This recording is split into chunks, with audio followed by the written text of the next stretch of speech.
Good morning, Hemshech Chaim Beis, volume 3.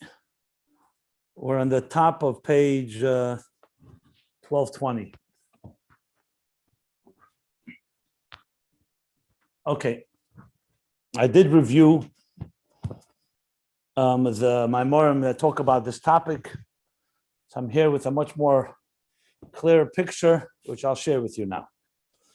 So we're on the right track, but let's spell it out in specifics. There were a few Maimorim I wanted to look up just to understand the context properly. So let's spell it out. Gan Eden, the location of Gan Eden, the Gan Eden Ayin is in Bria. Specifically, Bina of Bria. As we've learned, Bina encompasses in it Keser, Chochma, and Bina, the Gimel Rishenis, in contrast to the rest of the world of Bria and the rest of the worlds, which are the Zayin Tachtenis, the 7 lower faculties or attributes. So essentially, the worlds themselves experience the divine attributes that relate more to midas, to emotions. And in Gan Eden, it relates more to the inner workings of the mind and the deeper pleasure and inner forces at work in the divine that goes into creation and creating. So that's why Gan Eden is the place where the neshamis, ne'anim ziv hashchina, that's where they benefit and they enjoy and bask in the glory and delight and pleasure of Elokus, of godliness. But it's specifically through the lens of Bina, not just Tainug b'melucha, not just Keser Malchus, not just Keser, but as Keser manifests through Bina, so there's a comprehension. So as we spoke, Tainug manifests in Chochmah, but there is still a Nakuda, a point, and in Bina is developed, and essentially the Neshamas are learning and appreciating with their minds, also with their emotions, but beginning with their Hasaga, they're understanding the Mahus, the personality, as relatively speaking, of the divine as it manifests in Bina or Kachab, Keser Chochmah Bina of Bria, which is another word for this Kodesh Kadoshim of Bria, which receives its energy from Keser Chochmah Bina of Malchus of Atzilus, which will become the Keser, and then the Chochmah, the Keser that will then manifest in Keser Chochmah Bina of Bria. That Keser of Bria that manifests in Chochmah Bina of Bria originates in the Keser Chochmah Bina of Malchus, which in turn originates from the Keser of Atzilus, which also connects to the Chochmah Bina of Atzilus and goes through the Midas of Atzilus and all the way to Malchus. So essentially, it's like almost like a triad here, a 3-step process, which actually is even more than 3, because it goes back to Ak and all the way to Malchus of Ein Sof. If you remember, Malchus of Ein Sof as well is connected to the higher levels of what was the lesson there when he spoke before, Malchus of Ein Sof. The Shiur Atzmei B'Koyach that originates in the Ratzon and the Tainug Lifnei Tzimtzum. I'm just looking at the language there. I wanted to just see the language. Yeah. The Ratzon of Ano Emlech, and even higher the Tainug of Melucha, which all the way goes to Malchus of Ein Sof. So everything, in a sense, I don't want to say the word, what's the word? Not cascades, but essentially is rooted and rooted and rooted to the higher levels. But that's the picture.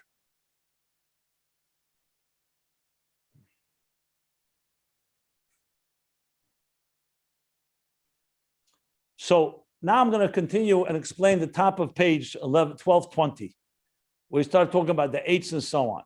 And it's not as complicated as it sounded yesterday once you know and you look in the Maimorim and see the context of it all. So I'm going to learn it inside again. Why not? Make it easier. So on the bottom of 1219, we said, okay,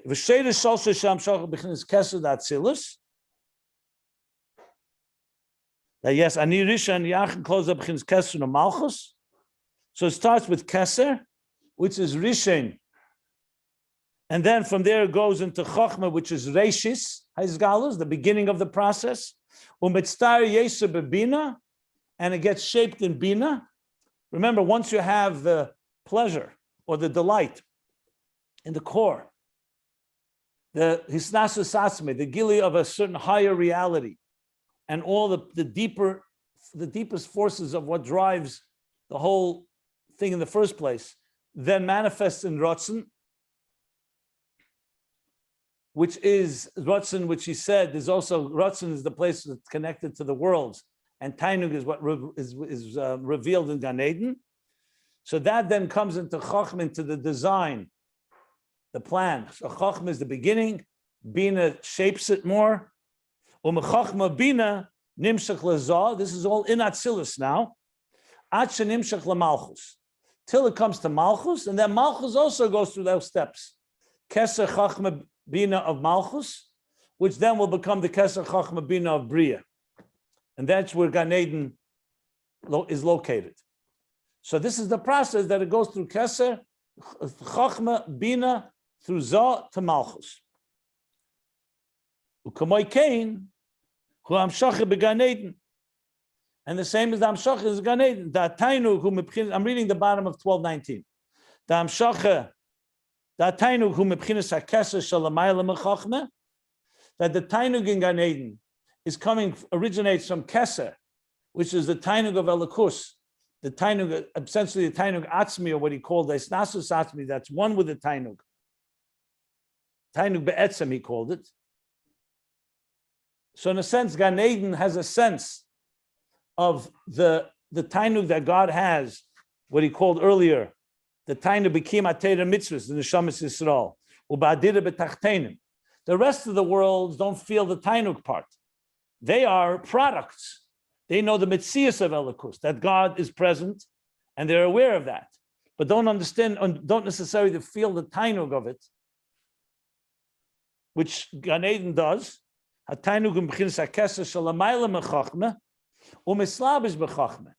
it manifests, it gets enclosed in Chochmah. Like you said, I turned to page 1220 now. So we said in Chochmah resides the Tainug, but it's still in an Akuda. And from there, it will develop in Bina, but now, and then from Bina to Zah, and then into Malchus. Keep all that in mind. That's critical, because that is going to be the root energy for where Gan Eden gets its Tainug. So the Tainug of Gan Eden, like he said, is coming from Keser. It's originating in Keser, traveling through Chochmah, traveling through Atzilus, from Keser of Atzilus, traveling through Chochmah, Bina, Zah, Malchus, and then settling where it finally becomes a manifest entity in Bina of Bria, which is Gan Eden Elyon. So keep that in mind as we're going to learn now the next few lines. So now he's going to discuss the details of how this basically, you could say, it's the engineering room of how Gan Eden is manufactured, for lack of a better word. Where Gan Eden is being created, it's being developed in Atzilus, is the roots of what's going to become a Gan Eden in Bria. So just like the creation itself, if we recall, comes, we said, from Malchus, comes Keser of Biyah, and originates all the way in Ari Rishon and Keser, and then through Chochmah Bina. Gan Eden also goes through that same process. However, Gan Eden is privy to and accesses higher levels of the divine, specifically Tainug. Creation is a result of Tainug, but it doesn't manifest Tainug. It doesn't reveal it. Gan Eden does reveal it. So very much what we learned till now about Ani Rishon v'Ani Achrin, about creation in general, is now being more specific with Gan Eden actually having access to Ani Rishon, to the Keser, but only as it travels through the levels, through Chochmah, and then Bina, Zah, Malchus, as I just explained. So I'm repeating it several times to get the point, picture, the map very clear. So now he's going to talk about this process of God, how God plants and roots, the roots. Like it's interesting that this is all called v'natatem, netiyah, which is planting, sowing. Netiyah also could be planting the roots. This is how God creates, even though God can do it any way he wants. But essentially, when we look at how a garden grows, we can have an example in the physical world of how God creates existence as well, just like we plant a garden. But in this case, we're talking about the creation of Gan Eden, not just of the world. That it is indeed in a process of netiyah, of being planting seeds, so to speak. And the seeds begin from Keser. They go all the way through Well, Keser is the Tainug in the first place. That's the root of it all. But then the seeds go into Chachma and Bina and Zah and Malchus. That's how it creates. Now, just a little more elaboration before I read inside. In general, when you learn Kabbalah, Chassidus, and you talk about the spheres, there's another dimension to that I want to emphasize right now, and that's the dimension of how it births things. We always talk about the spheres as the building blocks of existence, like the DNA, the spiritual DNA, or the divine attributes that God uses as instruments to create, divine instruments. But there's another aspect to it which we've learned, but I want to emphasize it because it'll make it a lot easier to understand. Atzilus is also seen as a type of incubator, if you wish, where the gestation and the development of life is happening. Because remember, all this Seder Shtalshus is essentially the development of a process of creation.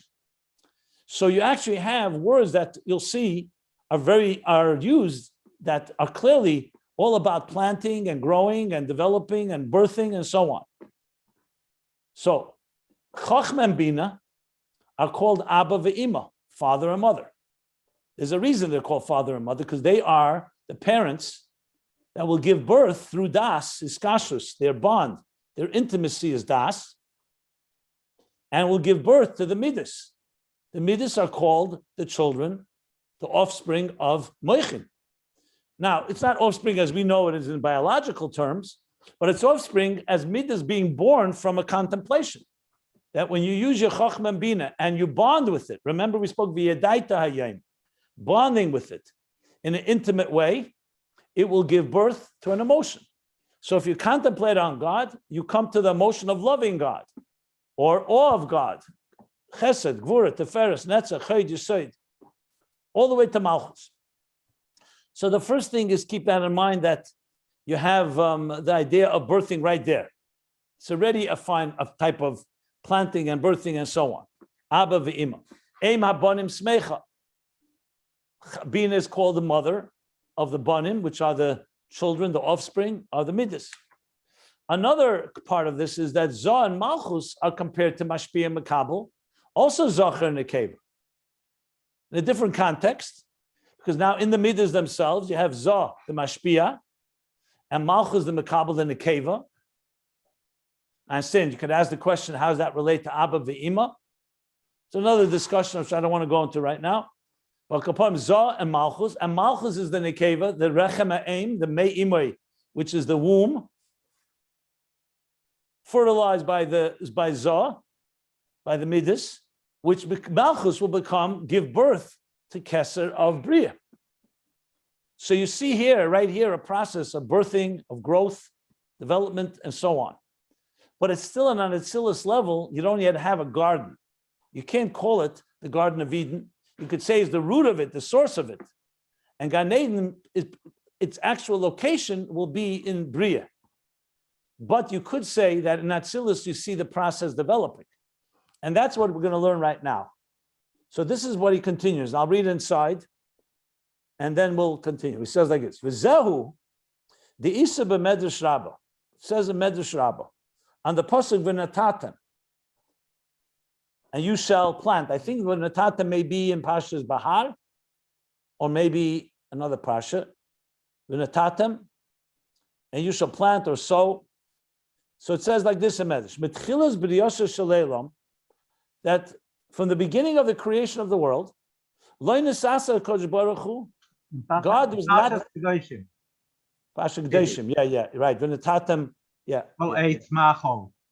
By Orlah, by the mitzvah of, Yeah. Right. Isavay al-aretz and tatem call eight machol. Eight what? Eight machol v'araltam olosay. Right. Eight machol. Good.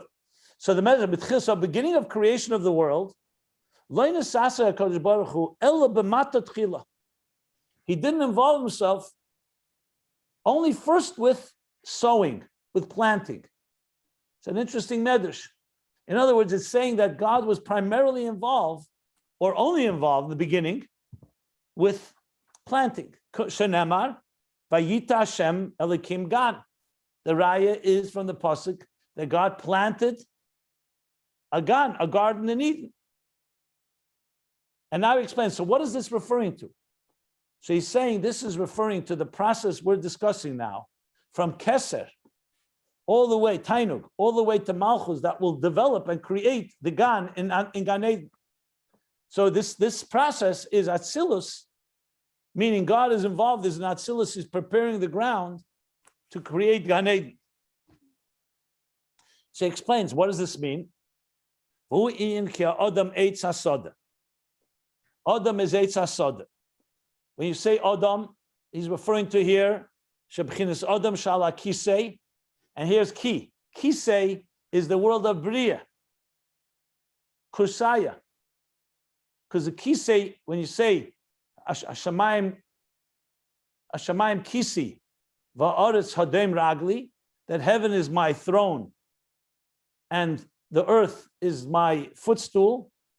So Chassidus explains that Hashemayim Kisi HaKoved is the world of Bria. Adam HaElyon is the king who sits on the throne. That's Adam Ala Kisei, that's Adam HaElyon. What is Adam HaElyon? Adam, obviously, God is not in any structure. But when you say B'tzalmeinu Kitzelem Elikim, Adam, that there's an Adam HaElyon, a supernal man, in other words, the divine structure of the spheres. That there's Chesed, there's Chachma, Bina, Das, Chesed, Bura, Teferes. So you have a structure, a three-pronged structure, like the human being is going to be created in that image. And that structure includes a right side, a center, and a left side. That's Atzilus, Adam HaElyon. So Adam HaElyon is basically the divine, the so-called the divine as it manifests in a structure, the structure of the spheres. So Adam Eitz HaSoda, he's saying, the Adam, that's Yeshiv, that's Ala Kisei. Kisei is the throne, which is the world of Bria, Nikra Eitz HaSoda. That Adam is called Eitz HaSoda. Why? Who B'china Zod Atzilus. Zod Atzilus is compared to a tree. So Adam Eitz HaSoda says this Adam HaElyon, Ala Kisei, is compared to a tree. What is the tree? Zod Atzilus. Okay. So we see here that in Atzilus you already have essentially a type of netiyah, meaning a form of planting. You see it, the word tree is used. But it's not a tree as we know it, like the trees put in the Gan Eden, because that's in Bria already. This is more conceptual. This is more like a divine tree, if you wish. And in that sense. Now he brings from Kamashkasa Makamacha. So let me explain what it says in Makamacha. So this is different Maimorim in Teira look at the Teira, Eira Teira. I looked it up in different places. It's very, very fascinating. So when Moshe sent the Meraglim to Israel to scout out the land, Eretz Yisrael, so one of the verses he said to them to check it out, he said, check out Im Yesh Ba'etz Imayin. Check if it has trees or not. That's the simple pshat in the pasuk. But the Zohar and others ask the question, what does this mean exactly? Like, what's the deeper meaning? What do you mean? You know, it's to say, does the land have trees or it doesn't have any trees? Is that what Moshe was interested in? And why? So obviously there's the simple interpretation because he wanted to know what the land is made of, what's going on. Is it a barren land? Is it a wilderness? Or are there trees growing? But Kabbalah, Chassidus, Zohar, and Chassidus explains the very words that he wants to know that the things that are growing in Israel, are they coming from the level of Eitz, which is the level of Zah, or sometimes in the Maimorim it says the level of Chochmah. Chochmah, Eitz HaChaim is compared to Chochmah. Or is it coming from the level of Ayin, of Keser?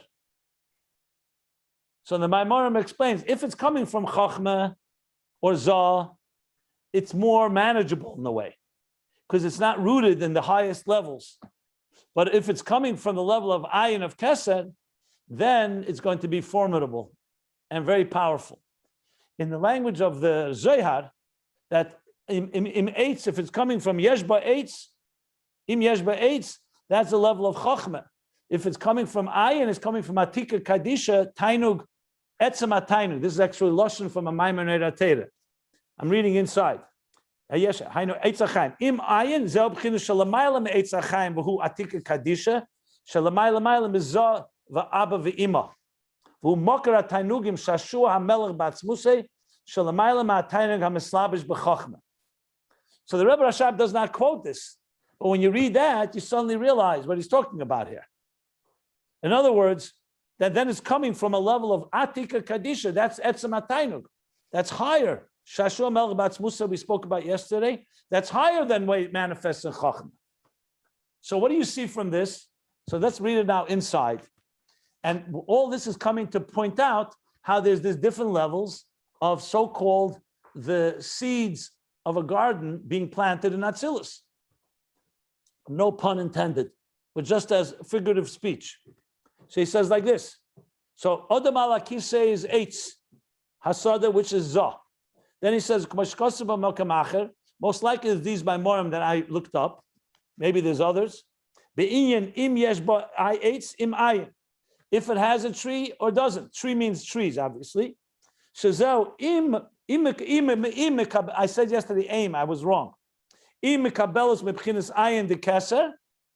Is it receiving from the ayin of keser, which is higher than chachma, or mebchinas eitz or mebchinas zah?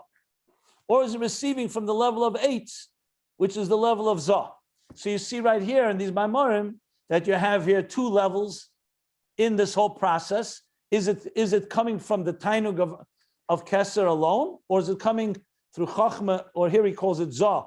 There it sometimes says chachma, sometimes zah, but here he's definitely saying zah. And that's what it means, that the netiyas, that the Eibishter, what did the Eibishter do? What do you mean he's planting? When you look in the pasuk in Bereishis, it talks about God is planting from all the trees, it says there. Every tree, possible tree that he planted there, that they can, and then he says Eitz Achayim and Eitz Adas and so on. What is in Zetiyas? So he's explaining these plantings were not just God was busy being a gardener. God was planting the seeds, planting the elements of what is going to be a garden of Eden that's going to manifest the pleasure of Elokus. Now, in our case, it's going to go from Keser through Chachma, Bina, Zah, all the way to Malchus. So far we see here Keser, the Ayin, we have Chachma, we have Zah, which is Eitz HaSoda, and that's all in Atzilus. This will become, let me finish, before you want to ask any questions, let me finish going over this properly. That's the Netiyah Shebegan. And now he spells out what does it mean in the levels. The Sheirish HaHamshacha, the root of all of this Hamshacha, I said, let me finish this whole subject and then I will stop for questions and so on. So he says, the root of this whole transmission comes from Eden Chachma. So here he clearly indicates, you see that Zah, Chachma, like I said in the Maimorim, Eitz HaSoda, here he's saying it's Zah, but it also rooted in Chachma. So you see Eden the Chachma, it starts with the Eden, which is a level of pleasure in Chachma, which manifests, of course, he's going to say in a moment, the Eden Ilah, the higher Eden of Keser. We'll get to that in a minute. A river extended from Eden. What is the river? Bechinas Bina. Shenimshach bechinas Chachma. So Bina is the river flowing from Eden. And now Yedua, the bechinas Eden Ilah, which is the root of Chachma, the higher Eden, not just Eden Stam, Eden Ilah, who bechinas Keser, the level of Ayin he just talked about. The level of Keser, v'hainu the Sheirish HaHamshacha, him bechinas Keser, the root of the Hamshacha starts from Keser, v'nimshach b'Chachma, and it's drawn down into Chachma, and from there to Bina. And now, again, very briefly, he says this, he didn't explain. Chachma Stima is the root of Chachma Gluya. So if Chachma comes from Keser, where in Keser is Chachma revealed wisdom coming from? It's coming from the hidden wisdom in Keser. So from the pleasure in the hidden wisdom in Keser, Nimshach b'Malchus, then it goes into Malchus. From there, it goes through Zah all the way to Malchus. U'began Eden debriya, began Eden Elyon debriya.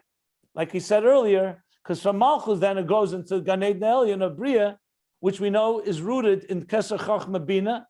that goes all the way back to the Keser Chachma Bina in the of Atzilus, which we just defined. Ayin Ilah is Keser, Ayin Stam is Chachma, and Bina is the Nar Yatzame Ayin, the river, and all that flows into the Gan Eden, the real actual Gan Eden.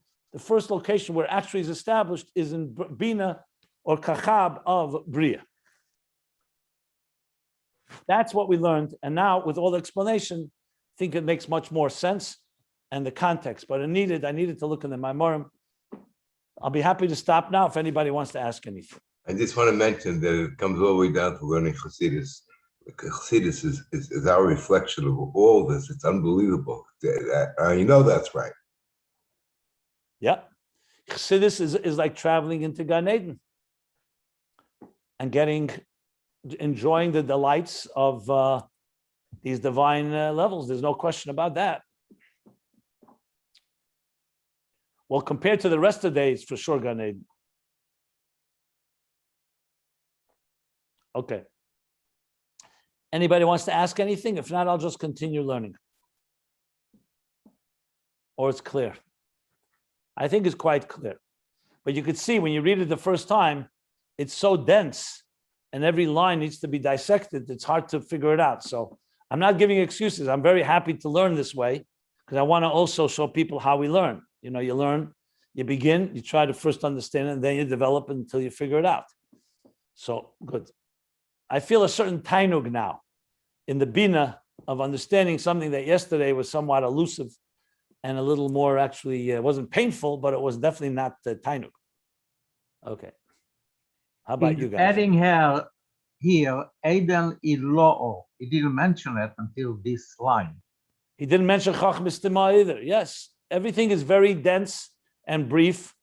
And remember, he's relying on that. We learned a lot of this in volume 1 and in other Maimorim. The Rebbe Rashab is relying that we look it up. Correct. It was not mentioned. Not here. I think in volume 1 it is talked about some more, if I recall. But definitely in the other Maimorim I just read from Eirat. What I just read, if you're interested, is Eirat Teira Bereshis on Gan Eden, on the Psukim on Gan Eden, Bereshis, Daf Mem Hey, Beis, and Mem Vav Aleph, if you're interested in looking it up. Where does it say that Bina of Atzilus is like Nahar, like a river? Right here. It says, Nor Yotzim Eden Bechinas Bina, Shenimshach Mebechinas Chachma. So we just read it. It's 3 lines ago. Okay. Yeah. He's Thank you. also adding Mibchinas Ho'ineg Shebechachmos Timo. He said the Keser is the Sheirel Sham Shachar, and the Nimshach Bechachmo.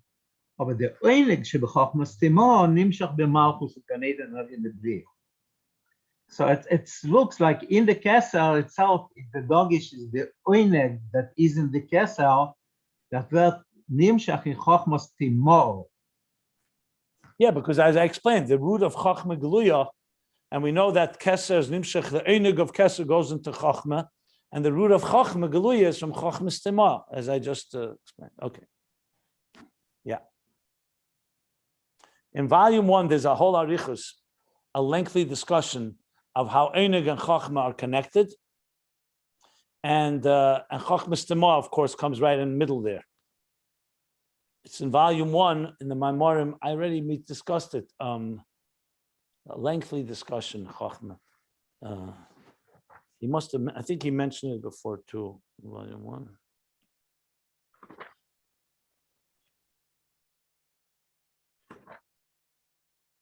Maybe the Amase. No. After learning all of this, I think it would be a great idea to start Ayin Beis again. Well, we have God is blessing us with many years. So I'm sure we'll be able to do that. It's a different understanding. Absolutely. Absolutely. Rabbi, I have another question. If you're, I don't know if you're still looking for something. No, go ahead. You could ask. I'm just looking while I'm looking. You could ask. And if I have to go back and listen to this class again, I will. So it's okay to just say I already answered that. But how does Eitz HaSadeh relate to the Zah of Midos? Specifically the pasuk והוא העניין כי האדם עץ השדה שבחינס אדם שאל הכיסא זה נקודס עץ השדה והוא בחינס זר דאצילוס. Well, generally speaking, the midas are compared. We're going to learn later, and we learned it also earlier in previous, much earlier. When you talk about, very often you say, Ilana Dechaya, the tree of life, or the tree, is often refers to midas because it's a full developed. Midas are considered to be, they grow. Midas are connected to growth. And a tree is the muscle or the metaphor used for the structure of the midas. So that's why it says eitz asada, eitz. Abba ve'ima chachma bina are more like the seeds or the parents that give birth to it. But the tree itself is compared very often to the midas, which is zah. Zah is the 6 midas. Zah means zohar ampin, the small face, but it's the structure of the 6 midas of chesed through Yesod.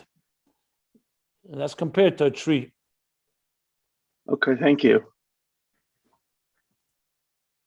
Okay, but however, to continue on now, all this is the way it's in Atzilus. It's not yet a Gan Eden. As a matter of fact, based on what I'm reading now, it sounds to me, and seems to be the case, Eden law, it all originates in the Tainug of Eden law Keser. In that Chachma Stema. It travels into Chachma, it manifests a Chachma, which is Eden. Nor Yotzim Eden, Bina is a river that comes out of Eden. And what? It comes to irrigate, what does it say? V'hishka Sagan, to irrigate the garden. Where's the garden? Is in Bria. So Nahar right now is the river that comes out of Chachma that will irrigate Gan Eden. But he's now going to explain there's a distinction between how Gan Eden manifests these levels in Bria and how they are originated in Atzilus. And the question is, what's the connection between the spiritual roots of Garden of Eden that we just learned and the actual garden? That's what he's going to discuss now. And he's going to discuss it in the context as follows. On one hand, it's definitely rooted there. On the other hand, it's already taking on tangible and concrete shape. So is it Yeshma Ayin or is it Gilead Helam? Is it like a creation of something new or is it just revealing that which was there? And contrast that with the worlds that are not Gan Eden, the worlds that receive their energy from the Zayin Tachtenis, not from Keser Chachma Bina. The worlds receive from the lower levels of the energy of the 7 lower levels. And that is going to clearly be more yesh ma'ayin, meaning more of a disconnected reality. Yes, it knows about God's presence, but not quite the muhus of Elikus, like we learned. The muhus that he spoke about earlier. So this is just a little overview of what we're going to read inside. I'll make it a little easier. So let's read now inside. So it says like this. Omnom, after we explained all these plantings, so to speak, where you have the v'natatem, that Eibishter's Esikim b'mata tchila, he's busy with planting. Vayita Hashem, Eitz Asada, look, he spoke about, starting from Keser, through Chachma, through Bina, says, Omnom, Masher Kosev Vayita Hashem Elikim, when it says now in the Pasuk, Vayita Hashem Elikim, that God planted, Shenemer Loshen Etiyahu, L'shalem Loshen Etiyahu, Sha'afal Pi, Sha'atainug Shebegan Eden, Nimshel Mebchinas Atainug HaMalubish B'Chachma. So now when it says that when God actually planted the garden, that even though the pleasure in Gan Eden, like we said, where does it come from? It comes from the Tainug of Keser that manifests in Chachma and then in Bina. Doesn't say explicitly Bina, but it's clear. Makol Mokim, even though it's rooted there, Nimshach, it's drawn from there. Makol Mokim Ein Areich Beineim. Nevertheless, they're infinitely apart. Or I wouldn't say infinitely. Ein Areich means they are somewhat of a distance apart between them. Ein Areich, yeah, it could be infinite, but Ein Areich means they're not commensurate to each other. They're quite distant from each other. So even More though than it's that. coming, More than quite distance. It's almost Erech means when two things have some form of something in common. Ein Arech means nothing in common. It's come Ein Arech. You could say infinitely distant. Ein arech b'neihem. So even though it's coming from there, it's ein arech k'moi, and he's comparing. How do we compare? What would you compare this distance, this disparity to? K'moi she'ein arech la'netia lebchinas hamazal shemamenu nitzmach. Like the distance, like the infinite distance between something that's planted, when you plant a seed in the ground, and the mazel. The mazel is the divine spirit from which it grows. Like it says, as I'll say, I'll explain in a minute. Let's just read inside. The Commissioner Amr Azal, Ein lecha esav milmata. There's no blade of grass below. There's no grass below. She'ein le mazel milmayla hamakaboy ve'emer le gedal. Gadel. There's no blade of grass below that does not have a mazel. And I'll explain mazel in a moment. What? Gedal. Gedal. That above, that's striking it and saying grow. So in other words, everything in existence, we're talking here, of course, we're talking in the world of planting, of plants, of growth, that every blade of grass, even though there's a seed, but there's also a mazel. Now the word mazel sometimes is translated as sign, like the mazolis, the 12 signs of the zodiac, the horoscope. So you have a sign, you have mazel dogim, you have every month has its sign. But mazel is more than just a sign. Mazel comes from the word noizlim min alavonim. Mazel means like flowing from or drawing, noizl. It's like flowing from. So it's essentially a spiritual root of every blade of grass, of everything that grows has its spiritual root. Like sometimes you say hamalach, hamamuna. There's an angel that a human being may have an angel that watches over you. So the same thing, there's a mazel that essentially is driving, the spiritual mazel is driving the growth that comes through the natural growth through the earth of that particular blade of grass. So when you compare the mazel to the seed, on one hand, it's the power is emanating from there to make it grow, but you can't compare a mazel and a seed. One is spiritual and one is physical. So he's comparing the two to the difference between Gan Eden and Bria, and the source of Gan Eden, where it's drawn from the Tainug of Keser and Chacham and Atzilus.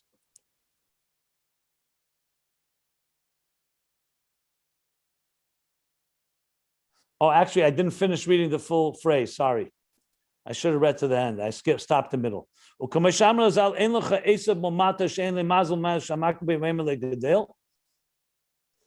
There's no blade of grass below that does not have a mazel telling it to grow.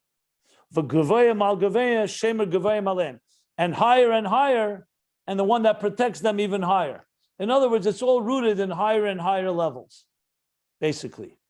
So everything that happens down below has something above that is guiding it and driving it. That's essentially the statement in Razal. I just didn't read it till the end. So now he's going to explain this contrast between a spiritual and a physical entity in order to explain the difference between Gan Eden and the pleasure in Gan Eden to the pleasure as it is in Keser, as it manifests in Chachma in Atzilus. Vahare, now, and the fact is, Tapuach Hagashmi, Yesh Be Mesikas, a physical apple, when you taste an apple, it has sweetness, it's a sweet taste. V'chayach Eichel Yitam. So the chayach is the palate. Chech.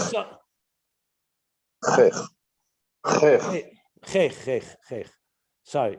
The chech echel yitam, the palate, when it eats, it tastes. So in other words, there's a taste, a physical taste that we have when we eat. In this case, he's bringing an example of an apple. Ha'im nemar. Do we say? He's asking like a pellet, like a question mark. Ha'im nemar. Do we say sheyesh b'keich hatzemeach shebe'aretz tamu mesikas gamkein? Do we say that just because the apple that grew from the seed in the ground and from the power of growth in the ground has a taste, a sweet taste, do we say that it also in the ground has a taste? Tamus Masikus? Upshita, b'mazal aruchni she'ena me'erech muhuzer klal. And for sure not, when you talk about the mazal ruchni, the spiritual force, we'll call it. That's not at all it's not commensurate at all, and not at all the same personality.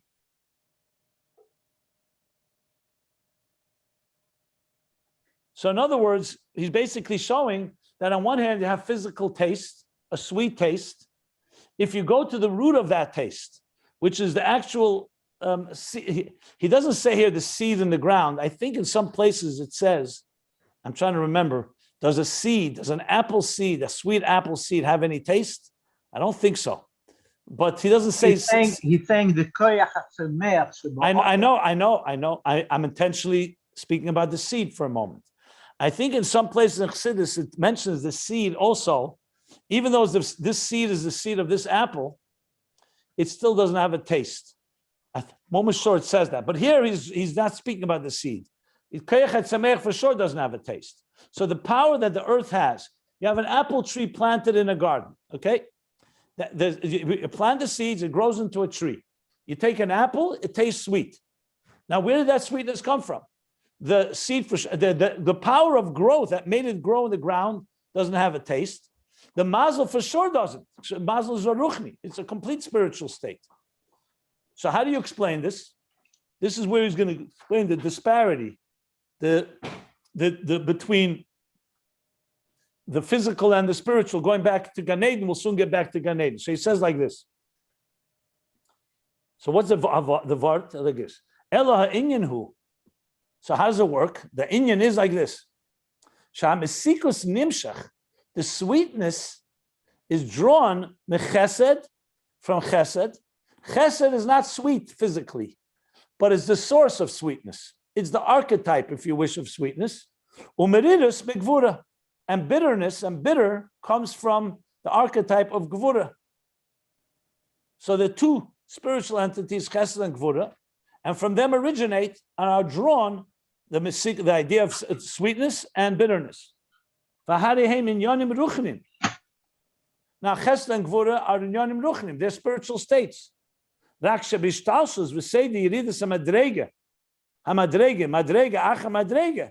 how do you get from a spiritual chesed to a physical sweetness? So he says, but however, with an evolution and a process of a descent, I'm sorry, in an order and a process of levels descending one after another, level after level, when that process nizgashmu. In this process, this evolutionary process, nizgashmu, they become concretized. To the point that from the state of chesed comes a state of sweetness.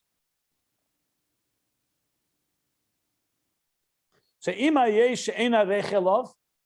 even though sweetness is infinitely distant from the chesed where it originated from,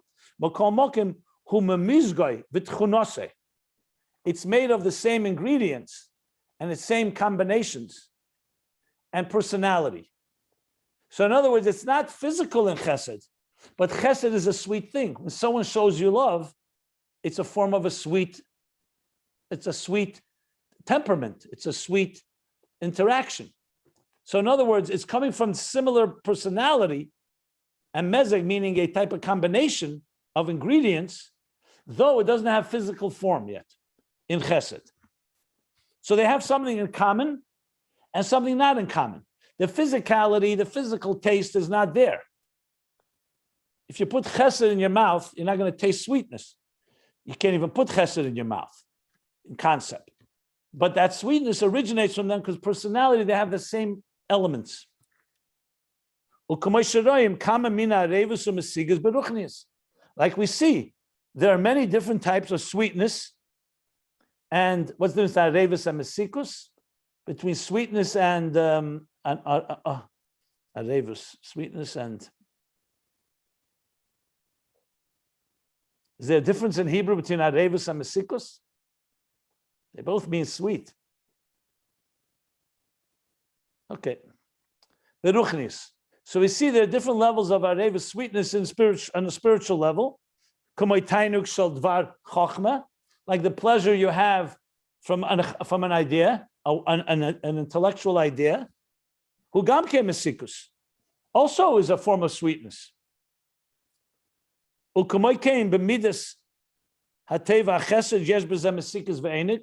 I mentioned, same thing with the emotion, with the feeling of kindness and love.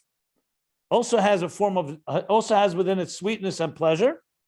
The chen tainug shal nigan, and same the pleasure and the sweetness of a song. Shumin kel hayetzim min alev, mibchinas chitzenius hamidus, which comes from the voice, that comes from the heart, from the outer dimension of the feelings of midas. Ulachein, and therefore, bekama yeridas v'shtalshalus, in a number of descents and evolutions, nasa mesikas gashmi, it becomes actual physical sweetness. Hagam shahevdel v'hefresh rav beineim, though that the separation and the difference is great between them, meaning between the physical sweetness and the spiritual sweetness. Ayin mashal is bar le'il dibra maschal anochi Hashem alekecha drusha aleph. And look what we said before in the Maimer anochi Hashem alekecha, the first Maimer, and he tells us to go to volume 1, page 254.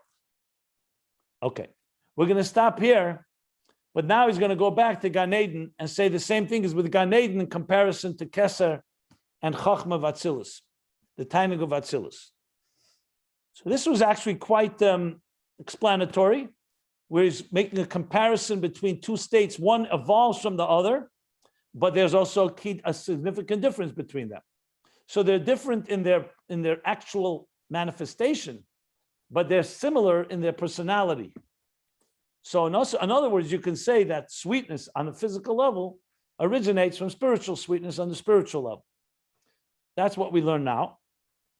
And I don't want to rush it. So tomorrow we'll continue that the same thing is going to be with Gan Eden, the pleasure in Gan Eden compared to the pleasure of Keser and Chachma in Atzilus. Okay, very nice. Please, any questions or comments or anything?